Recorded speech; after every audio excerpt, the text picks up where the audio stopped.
And we continue on the topic of a disease-free world. The topic may sound revolutionary, possibly even overreaching, and I'm pleased to invite to the stage the people who will try to answer the key question: can there really be a disease-free world? Dr. David Agus, founding director and CEO, Lawrence J. Ellison Institute for Transformative Medicine of USC and New York Times best-selling author. Yeah, you may. Baroness Joanna Shields, Group CEO at BenevolentAI, and Professor Hossam Haick, full professor at the Technion, and Mrs. Tzipi Ozer-Armon, the CEO of Lumenis, and the moderator, Yonatan Adiri, CEO and founder of Healthy.io, one of the Time magazine's 50 most influential people in healthcare. Yonatan, stage is yours.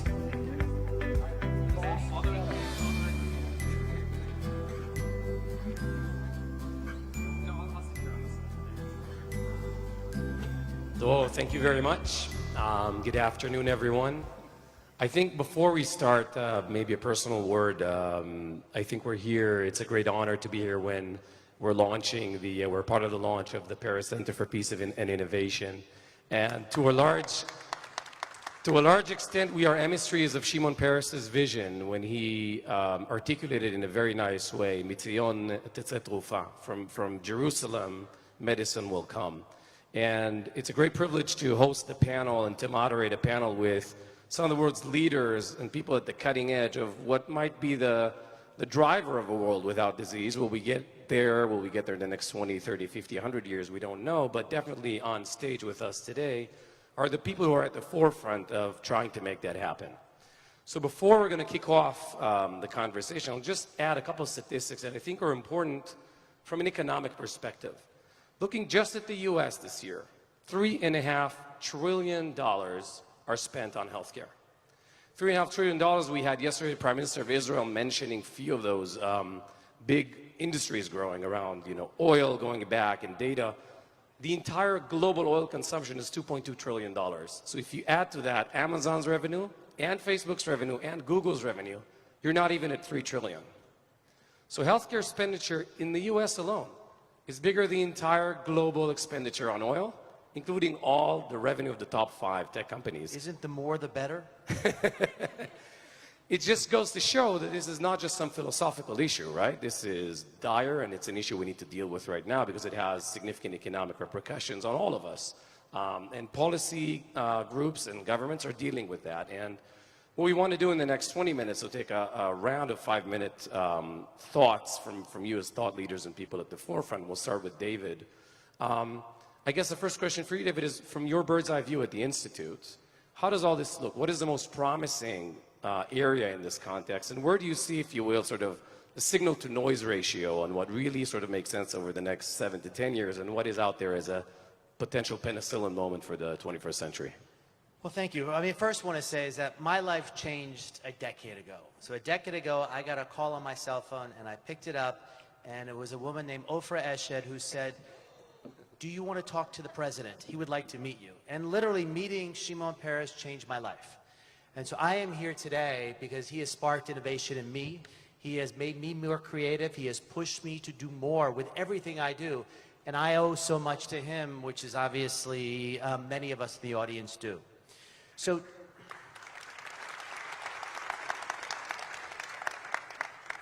2 years ago, I, and all of you, I'm sure, was exactly the same. Beginning of November is the most exciting time in science, right?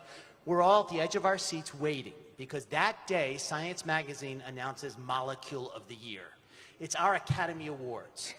So 2 years ago, they announced that CRISPR was the Molecule of the Year. So all of a sudden, we had the ability to take one enzyme and change with surgical precision one of the 3 billion letters of the DNA code.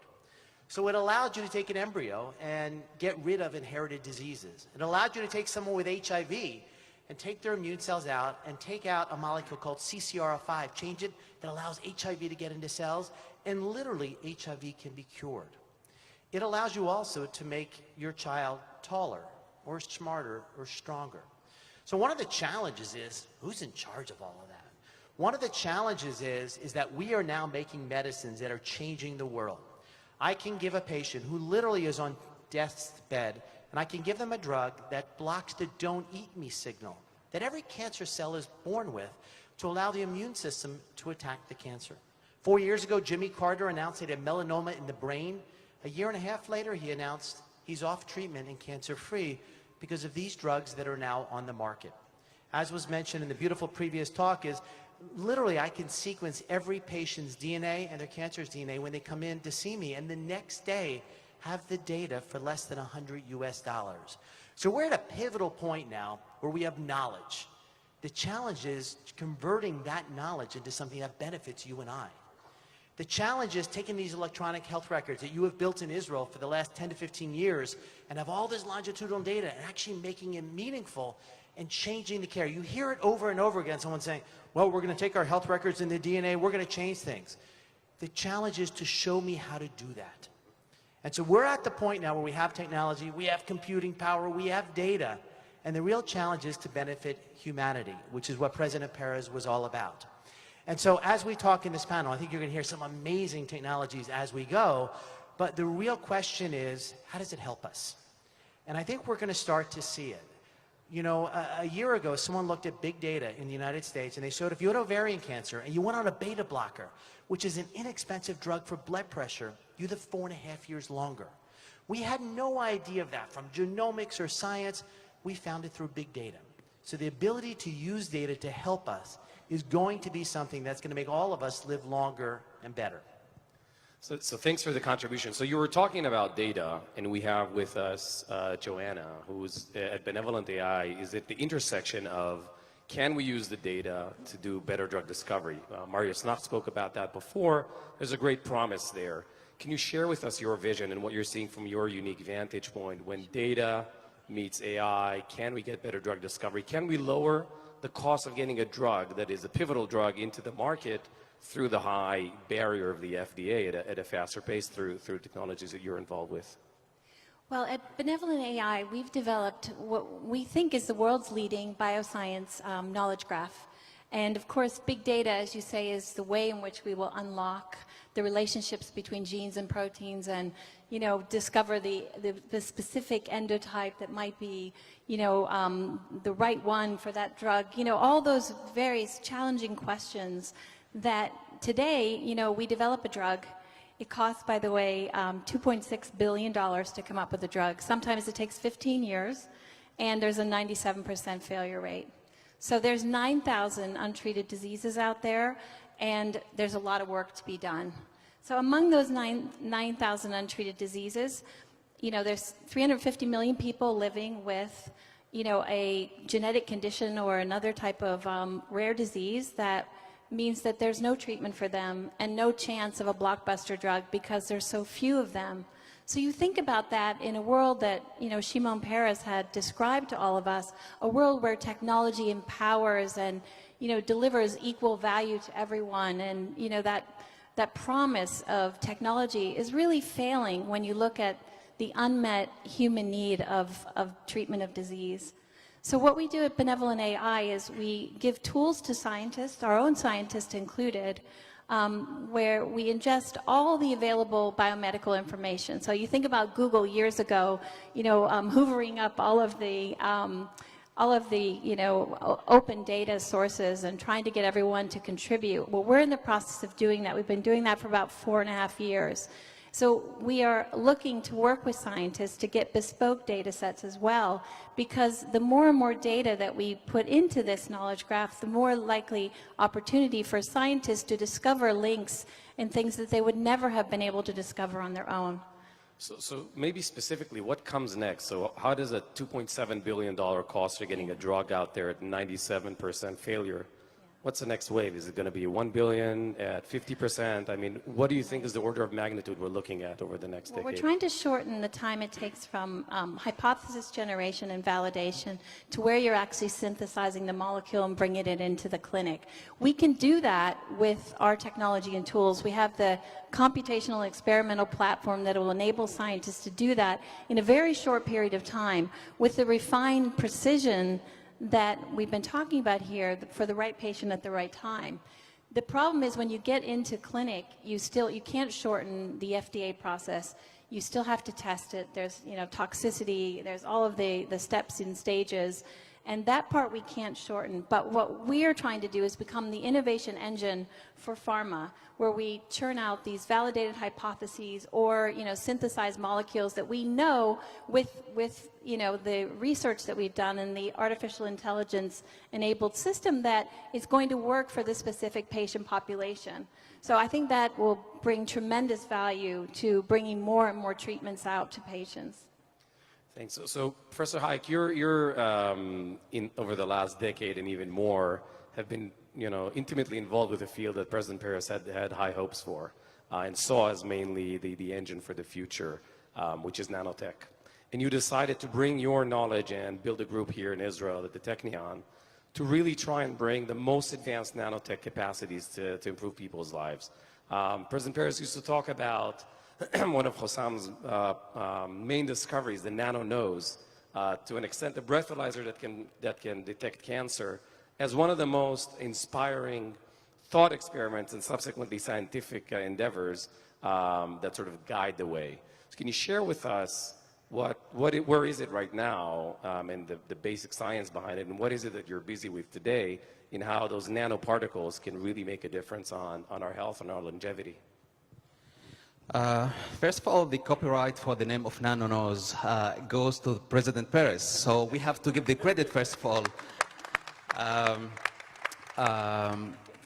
And the main concept behind the Nano-Nose is that the best treatment right now for curing disease is to detect it at the very early stage, and most preferably to be when we don't see any side effect. Namely, the disease does exist, but we don't have any side effect of that disorder.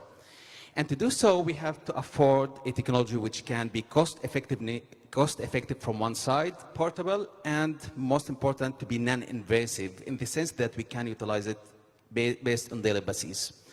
When we had this idea, actually we had a challenge, which is the basic science behind it. It was not proven before 10 or 12 years ago, and therefore we went into huge clinical studies worldwide in order to prove that the breath is exactly like blood, has a unique fingerprint throughout the breath, which can be linked with a disease state. And based on that, we have taken the basic science and made the engineering step in order to develop the breath analyzer, which we have examined, and it could detect wide variety of disease, more than 17 types of disease, including cancer, neurodegenerative disease, infection disease, etc. Not only to tell whether it's 0 or 1, it does exist or doesn't exist, but it can tell the various stage of the disease itself, including precancerous conditions. Namely, those conditions where the cell is still considered to be healthy, but at risk to get cancer in the future. In this endeavor, it was proven, and today I'm very happy to tell that we have already licensed the technology for 7 companies worldwide, including in San Francisco, in China, in Shanghai, in Israel, and we have established a few startup companies and joint ventures, and right now, we hope that those companies will make the true story into the market. Beyond that, in order to enable further monitoring of the health based on daily basis online, while connecting the health to the cloud computation, we are developing a kind of tattoo which you can put on the skin and which can detect the disease from the skin itself. This is a project which we have started with Bill Gates, and today it's in very advanced stage, and hopefully very soon you will hear more news about it. About the nanoskin. Nanoskin. Thank you very much. Tzipi, you've been at the forefront at Lumenis at very advanced optics and RF technologies that allow for us to treat diseases from outside the body. So minimally invasive to not even non-invasive means. Can you share with us from your unique vantage point, both in terms of what's going on at the field, but also in your labs, as much as you can share, are we going towards an area of even increased non-invasive capacity of dealing with tumors and other dimensions of the disease? Okay, so first of all, thank you all for joining. I'm very excited to be here. I'll share a small story. few years ago when we went public in NASDAQ, and one of the things that we were thinking before was what kind of, because we are a company that dealing with really many areas in the healthcare, how can we best describe ourselves? And we decided that the tagline for Lumenis is better technology for better patient care. So to be here on a panel that says innovation for a better world, I cannot be more happier than that. So basically, if I look at it from a Lumenis point of view and actually at everything that is happening kind of in the market, we see actually 3 areas of development. The first area, and I think is kind of the maybe the very straightforward area, is to take the level of knowledge and understanding and development of the energy-based actually technologies to the next level. So to make the laser says that they will be kind of more powerful, more accurate, with less collateral damage and so on. So that's one angle. I'm very proud actually, that our technology, the Moses technology, we're showing it at the center. So thank you for hosting us. Is a breakthrough technologies, and we're taking a lot of ground in the area of stone treatments. So that's actually one area. The second area is actually taking this laser, okay, this energy, and understanding how it meets biology, okay, because sometimes you are developing something. But then when it meets the tissue, okay, this is where the magic kind of occurs. I mean, you expect something to happen, but at the end, something totally different is happening. And this is the area of laser tissue interaction kind of research, that taking even existing technologies and trying to test them and to see what kind of applications we can actually treat. And I can tell you that, things like hyperhidrosis, kind of eliminating sweat, fat cell destruction, eliminating fat cells, okay, all these kind of growing hair. These are all things that could be treated kind of with lasers, and actually it doesn't require the innovation in terms of the modality of the energy, but how you apply it in a safe and effective way, because safety is a very important kind of factor.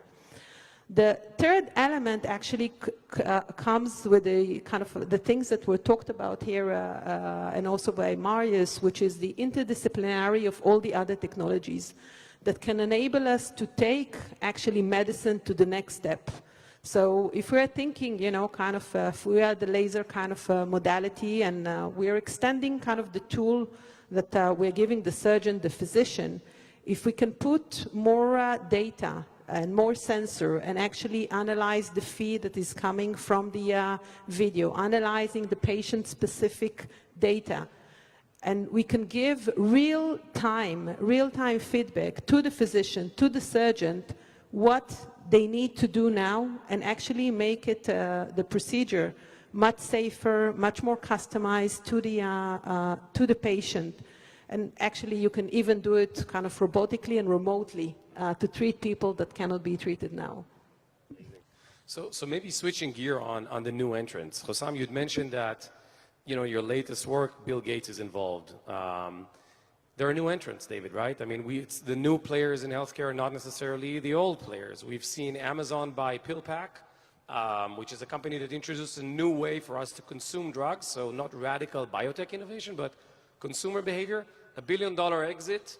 The competition was between Amazon and Walmart. It was not between Pfizer and Roche, for that matter.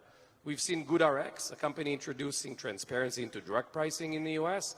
Again, the competition was not between the drug companies. It was among other tech companies and tech funds as they were raising their $3 billion value round. Who are those new players? Who are we going to see as potential healthcare providers or players who make a difference that are new players that haven't been there before and are going to make a big difference? First of all, it is such a privilege to be on a stage with one of the top 50 healthcare movers in the world, according to Time magazine. Yonatan was named last week, so that's pretty cool. So I think there is a transition. When Paramount Pictures in the 1920s made movies, they financed the movie, they had someone write the movie, they directed the movie, they distributed it, and they sold it. Right now, Paramount Pictures distributes movies and markets movies. You see pharmaceutical companies are really good at distribution and marketing, but a 97% fail rate, they ain't very good at drug discovery and drug development. So I think you're going to see a paradigm shift. And the shift is going to be R&D in one area, drug distribution sales in another area, informatics in another area, and they're all going to intermingle, but there are going to be a lot of new entries in this space. These old companies, I think Eric Schmidt or somebody showed a slide yesterday of the 10 companies that were biggest market cap this year and last year. And you saw, I mean, a decade ago and now, dramatic change. You're going to see that happen in healthcare over the next 2 to 3 years. Those big pharma are going to go down, and you're going to see a new era coming. Joanna. I also think it's the time for the individual. For, you know, everything that we do, we're throwing off data. We're giving data to everyone, and yet, you know, our data is locked in these silos controlled by small number of companies. And that's going to change. I think people are going to take that empowerment, and there are some movements underway where, you know, we would control our own data and decide who we give it to for scientific purposes. I think that's really important, because that empowerment, you know, everything that we do is giving information to people who are capitalizing on it. But, you know, as the world evolves and, you know, artificial intelligence becomes more the norm, you know, we need to be able to give people some economic benefit from what they're contributing to making this world possible. So basically, our data contributes, so we should be part of the winning piece. I think so. And I think that, you know, the current pharmaceutical industry is completely locked down. It's all about, you know, you develop a drug and you've got 25 years or whatever the time is, and you've got this Marcuse structure that knocks out any potential other sort of drugs around that molecule. And it's really complicated, and it's not right for patients. And, you know, there has to be, you know, some opening up there and some disruption in order to enable the scientific innovation that we need that will bring more treatments to patients. I don't know about you, but every day I look at my feed in social media and someone I know is raising money for a friend who's suffering from a debilitating disease that has no hope for treatment. Now, there are some exciting developments. There are, you know, David spoke about some, you know, that you can develop personalized treatments for patients, but that's a one-off. I mean, the reality is that there are, you know, millions of people suffering, and that has to change. That's interesting. So maybe, David, borrowing on the Paramount picture metaphor, so we know that there might be a fragmentation, right? So there's going to be Amazon, and there's going to be Bill Gates, and there's going to be a lot of other players. And Healthy IO. And Healthy IO, that's right. Where are we on FDA? So we've seen Keytruda, right? A groundbreaking approval from the FDA, basically, you know, disease-based drug, but now on a DNA basis. So it's sort of an interesting paradigm. Tzipi, maybe to your comments on, you know, non-invasive treatments and modalities of laser, et cetera. Do you see a path of getting, it's not a molecule, right? So it's not one of those 2.7 billion, 97 failure rate efforts. Do you see an area where we can, in your field, where we can actually move faster in terms of being safe and being efficient, but actually moving faster? So the non-molecule domain is sort of a position for better growth? Yeah. So actually, I'm not optimistic. I think that what we're actually seeing in our field is that the ability to move with the technological development is phenomenal. But in terms of all the regulatory bodies, the regulatory restrictions are becoming significantly harder and harder, and I think it's across the board. I mean, it's not only it's not only US. I mean, it's China, it's Europe, it's everywhere. And from that point of view, for us, I can say it's very, very frustrating, because a lot of the development and a lot of the evolvement are based on a lot of historical data that can actually, you know, the safety is very proven. Now, you know, kind of it's only the collection of the data of the efficacy. So the risk for the patient is very, very minimal. But still, the regulatory bodies, I think, are really kind of stopping us to kind of, you know, we want to run much faster, and they kind of put more weight on our back. Also outside of the molecule domain, so also when it comes to non-invasive treatment. Yeah, also when it comes to non-invasive treatment, which is kind of, you know, kind of for us, it's very difficult. Even if we can show, you know, I can share with you, we've come up with a treatment for vaginal rejuvenation, a phenomenal treatment. You know, we've treated, I don't know how many tens of thousands of patients. Satisfaction level is around kind of 8 out of 10 people says, satisfaction 10 out of 10, so which is phenomenal. But still, the regulatory path to get approval is few years of clinical trial. So maybe one last comment, because you had mentioned China, you had mentioned Shanghai-based company taking your technology into the market.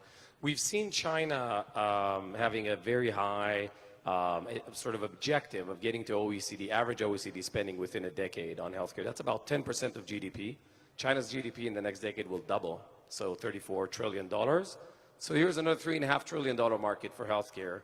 And we've seen Alibaba playing an amazing role in healthcare. We've seen Tencent talking about new entrants.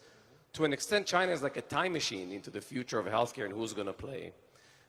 When it comes to regulation, when it comes to what are you seeing in China, maybe just a 20-second, 30-second comment on, is China sort of leading the way? Are we seeing a time machine there? Or is it still going to be FDA rules the game? Is it still going to be US-led in terms of the barrier for efficient and safe adoption as we sort of close the panel? David, we'll start with you maybe. Well, I mean, who wants to own the IP? I mean, the problem is that when you have technologies and you go into China, there is dramatic and significant risk. And nobody has really shown a business model with a US-based product or technology doing well there. So I don't know the answer. I'm curious to find out, and I hope it's a free and open market, but that remains to be seen. You know, President Perez said one thing, which I think is so apt. He said, you know, the world changed when the mirror came out. All of a sudden, we care what we looked like and how we interacted. That one mirror changed everything. These technologies we're talking about are the new mirror, in President Perez's words, and just so meaningful in that regard. Thank you. Tzipi, comments on China? Yeah, so for us, China is a third of our business. We have hundreds of people in China. We've seen kind of China, I don't want to say zigzag, but they're kind of zigzagging. Okay, kind of, they used to be kind of, okay, if you're FDA approved, you know, a lot of the things that you've given to the FDA, we're going to consider them as evidence. Then they've taken 2 years ago a total step backwards that made it almost impossible to register anything in China. And now actually we're starting to see China implementing regulatory procedure that could enable them to be at the forefront. That's great. Thank you. Joanna, maybe a quick comment on where you see China? Well, I feel like the partnerships that we're looking at in China are giving us fresh ideas and a different approach.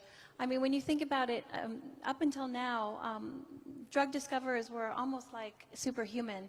You know, they had an idea, they got into a room, they brainstormed a bit, and then they would go into this development process. I mean, the human body has 37 trillion cells. I mean, there's no way, no matter how intelligent you are, that you could actually see that 360-degree view that we talked about earlier, and to really understand the implications of, you know, what mechanism is driving that disease. And so what we're hoping to do with, you know, the world opening up, and there's an opportunity to work with scientists, you know, crossing borders and boundaries, is to use artificial intelligence to traverse that knowledge graph, to understand the relationships, and to come up with new ideas, completely novel ideas that, you know, the human being would not have come up with on their own. Thank you, Hossam. Maybe your last comments on China, what you're seeing there. I think the regulation process in China has started to take the lead throughout the Chinese FDA. And there are already few plans about fast track, which really can bring the biomedical technology into the forefront in very short time and manner. Nevertheless, there is a very open issue that has to be solved, which is the integration between the artificial intelligence and the devices, which still has a question mark how to deal with it. Thank you very much. I'll conclude by saying that I think we all agree, we're all emissaries of the same vision from President Perez. Each in our own vantage points, that mitzion tetzeh trufa. And we're very grateful for the opportunity, and wishing good luck to the folks at the Perez Center for Peace of Innovation, and may it grow to be the center that will tell the story of Israel, will tell the story of Shimon Peres's incredible journey, a man who has inspired all of us, as you all have heard. And thank you very much, and have a great continuation of the session.